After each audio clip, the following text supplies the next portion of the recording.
મહાભારતમાં ચક્રવ્યૂહની રચના આ ટોપિક પર મારે વાત કરવી હતી ઘણા બધા વખતથી. આના પર મેં આર્ટિકલ પણ લખેલો છે, તમે મારી વેબસાઇટ પર જોઈ શકો છો, વાંચી શકો છો. ભારતીય મહાકાવ્ય મહાભારતમાં મહાન કુરુક્ષેત્ર યુદ્ધના કેટલાક ભાગોનું સ્પષ્ટ વર્ણન કરવું, જે ભાગો અસાધારણ છે અને મને આકર્ષે છે, તે મારું એક લાંબા સમયનું સ્વપ્ન હતું કે તેના પર હું થોડોક પ્રકાશ પાડું. મહાભારતમાં 18નો મહત્વપૂર્ણ આંકડો, 18 દિવસ યુદ્ધનો સમયગાળો, 18 લોકો દ્વારા યુદ્ધનું નિર્માણાધીન કાર્ય, 18 ગીતાજીના અધ્યાય, 18 અક્ષૌહિણી સેના. આ યુદ્ધ જે 18 દિવસના સમયગાળામાં બને છે તે સમગ્ર મહાકાવ્યના લગભગ 1/3 ભાગને આવરી લે છે અને યુદ્ધની તૈયારીઓ, મોટા ખેલાડીઓ, યુદ્ધ રચનાઓ અને મહાકાવ્ય વિશે ઊંડાણપૂર્વકની વિગતો મેં મેળવવા પ્રયત્ન કર્યો છે. મધ્ય અને દક્ષિણ એશિયામાં વર્તમાન સમયમાં કુલ 14 દેશોનો સૈન્ય તે સમયે મહાભારતના મહાયુદ્ધમાં સંમિલિત હતા. દાખલા તરીકે Bharat, Pakistan, Afghanistan, Kazakhstan, Uzbekistan, Iran, Iraq, Syria, Nepal, Tibet, Bhutan, Bangladesh, Myanmar અને શ્રીલંકા. કુલ 18 અક્ષૌહિણીનું સમુદ્ર સમાન વિશાળ સૈન્ય હતું. બીજી બાજુ જોવા જઈએ તો પાંડવો બાજુ બચેલા યોદ્ધા અને તે સમયે તેમની ઉંમર કેટલી હતી, તો વાસુદેવ શ્રી કૃષ્ણની વય તે સમયે 89 વર્ષ અને 4 મહિના હતી. સાત્યકીની 85 વર્ષ, ધર્મરાજા યુધિષ્ઠિરની 91 વર્ષ, ગદાધર ભીમસેનની 90 વર્ષ, ધનુર્ધર અર્જુનની 88 વર્ષ 9 મહિના, ત્રિકાળ જ્ઞાની સહદેવની વય હતી 88 વર્ષ, બુદ્ધિશાળીના કુલની વય હતી 88 વર્ષ, યુયુત્સુની વય હતી 90 વર્ષ. કૌરવો બાજુથી જોઈએ તો ભીષ્મ પિતામહની એની ઉંમર હતી 191 વર્ષ, કુલગુરુ કૃપાચાર્ય 175 વર્ષ, કૃતવર્મા અશ્વત્થામા વૃષકેતુ 56 વર્ષ, જે કર્ણના સૌથી નાના પુત્ર હતા. અક્ષૌહિણી સેનામાં શું હોય? 21,870 રથ, 21,870 હાથી, 1,09,350 પેદલ સૈનિક, 65,610 ઘોડા, એટલે કે 21,870 પ્લસ 21,870 પ્લસ 1,09,350 પ્લસ 65,610 બરાબર 2,18,700. અને એક અક્ષૌહિણી સેના કહેવાય. આવી 11 કૌરવોની અને 7 પાંડવોની હતી. ચક્રવ્યૂહ કેમ રચાયું, કોણે રચ્યું અને શા માટે? અને એવું તો શું અટપટું આ વ્યૂહરચના અંગે હતું કે તે અસાધારણ અને આકર્ષણનું કેન્દ્ર છે? આવા અનેક પ્રશ્નો આપણને ઊભા થાય છે. તેમાં ફક્ત 2 જ વળાંક હોય છે. એક કેન્દ્ર જે સર્પાકાર જેવું લાગે, તે વાસ્તવિક સર્પાકાર નથી. આ લશ્કરી વ્યૂહરચના મુજબ લશ્કરી સંઘર્ષ સમયે કોઈ ચોક્કસ સ્થિર ઓબ્જેક્ટ અથવા ફરતા પદાર્થ અથવા વ્યક્તિને પકડી અને તેની ઘેરી લેવામાં આવે અને તેને સંપૂર્ણપણે કેદ કરી શકાય છે. પેટર્ન બંને બાજુના 2 સૈનિકોની છે, જેમાં સૈન્ય 3 હાથના અંતરે તેમને અનુસરે છે, 7 વર્તુળો દોરે છે અને અંતે સમાપ્ત થાય છે, જે તે સ્થાન છે જ્યાં કબજે કરાયેલ વ્યક્તિ અથવા ઓબ્જેક્ટ છે. તૈનાત કરવાના સૈનિકોની સંખ્યા અને ચક્રવ્યૂહનું કદ અંદાજ મુજબ પ્રતિકાર મુજબ ગણવામાં આવે છે. ચક્ર એટલે સ્પિનિંગ વ્હીલ અને વ્યૂહ એટલે રચના. તેથી ચક્રવ્યૂહ એટલે સૈનિકોની આશ્ચર્યજનક ગોઠવણી જે કાતણ ચક્રના રૂપમાં આગળ વધતી રહે છે. સૈનિકોનું પરિભ્રમણ ઘડિયાળોમાં જોવા મળતા સ્ક્રૂના હેલિક્સ સાથે ખૂબ સમાન છે. ચક્રવ્યૂહ એ બહુસ્તરની રક્ષણાત્મક રચના છે, જે ઉપરથી જોવામાં આવે ત્યારે ડિસ્ક જેવું લાગે છે અને દરેક અંદરના સ્તરની પોઝિશન પરના જે લડવૈયાઓ છે તે લડવાની કઠિન સ્થિતિમાં હોય છે. આ રચનાનો ઉપયોગ દ્રોણાચાર્ય દ્વારા કુરુક્ષેત્રના યુદ્ધમાં કરવામાં આવ્યો હતો, કે જે ભીષ્મ પિતામહના પતન પછી કૌરવ સૈન્યના કમાન્ડર ઇન ચીફ બન્યા હતા.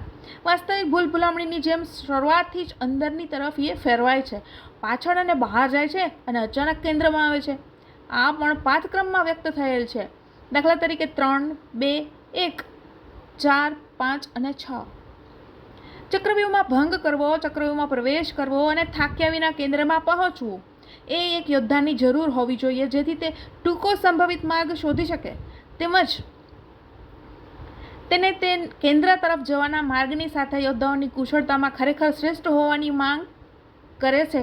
એટલે કે કેન્દ્રમાં પહોંચવા માટે રસ્તાની મુસાફરી કરતાં કેન્દ્રમાં પહોંચવા માટે એકનું સ્તરમાં તૂટી જવું જરૂરી છે. મોટા ભાગના યોદ્ધા તેની સામે સૈનિકોની હત્યા કરીને સ્તરનો ભંગ કરવાનો વિચાર કરશે. બલરામનો ભાણેજ અને સોમપુત્ર સૂર્યા કે વર્યાનો અવતાર અમુક માન્યતા અનુસાર એ કોઈ અસુર કે દાનવનો અવતાર નહોતો. એ દીર્ઘબાહુ મહાબળવાન સુવાળા અને વાંકડિયા કેશવાળો વૃષભ જેવી આંખોવાળો નૂતન શાલ વૃક્ષ જેવો ઊંચો અને મદ ઝરતા માતંગ જેવો પરાક્રમી શત્રુ દમન કરનાર નર શ્રેષ્ઠ હતો.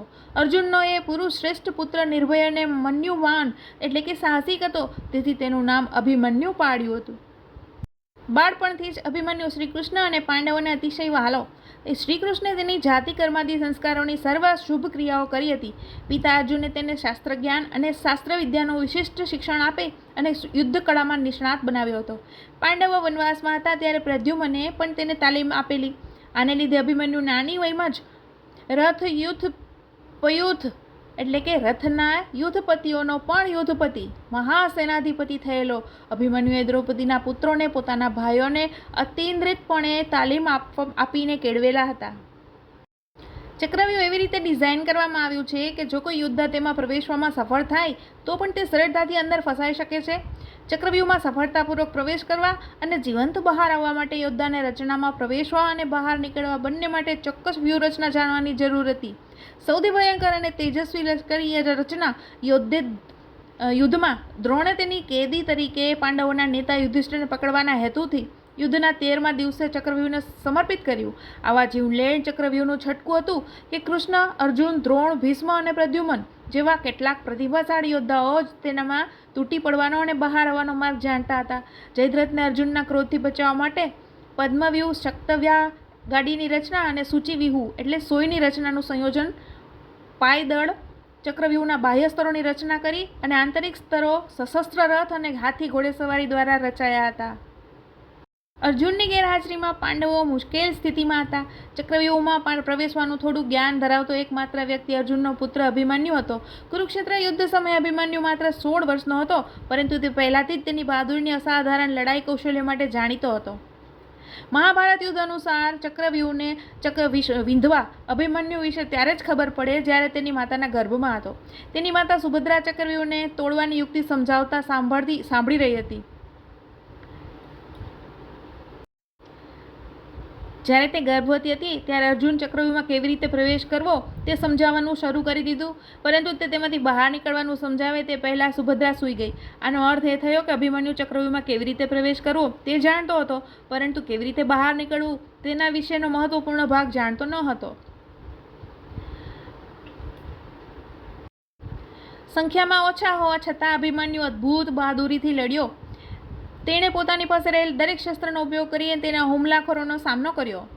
ભલે તે નિશસ્ત્ર હતો, અભિમન્યુ તેના રથના પૈડા સહિત જે કંઈ મળે તેનાથી લડતો રહ્યો, પરંતુ અંતે કૌરવે તેના પર કાબૂ મેળવ્યો અને અભિમન્યુ માર્યો ગયો.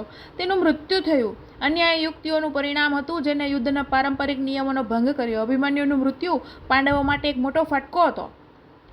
જ્યારે મર્યાદિત સંશોધનો સાચા ખોટા અર્થઘટન તરફ દોરી જાય છે. અભિમન્યુ ચંદ્રદેવનો પુત્ર વર્ચાસનો પુનર્જન્મ છે. જ્યારે અન્ય દેવો દ્વારા એવું માનવામાં આવે છે કે ચંદ્રદેવને તેના પુત્રને પૃથ્વી પર અવતાર દેવા માટે કહેવામાં આવ્યું, ત્યારે તેણે એક કરાર કર્યો કે તેના પુત્ર પૃથ્વી પર અવતાર લઈને આવશે.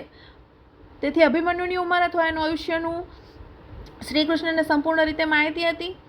આવી દંતકથાઓ ઘણી બધી છે. તેની માતાના ગર્ભાશયમાં હતો ત્યારે ફક્ત તોડવું અથવા પદ્મવ્યૂહ અથવા ચક્રવ્યૂહમાં પ્રવેશવા આવી માહિતીઓ કૃષ્ણ દ્વારા સાંભળી હતી. તેમાંથી બહાર નીકળવાના જ્ઞાન વિશે તેને ખ્યાલ ન હતો. આ બધું માસ્ટર પ્લાન એનો ભાગ હતો. કૃષ્ણએ આ જાણીને કહ્યું કે અભિમન્યુ પદ્મવ્યૂહમાં મૃત્યુ પામશે. અભિમન્યુ 16 વર્ષનો હતો જ્યારે તે યુદ્ધમાં મૃત્યુ પામ્યો. તેણે ટૂંકા જીવન દરમિયાન 30,000 સૈનિકોને, ઘોડેસવારોને, હાથી માણસોને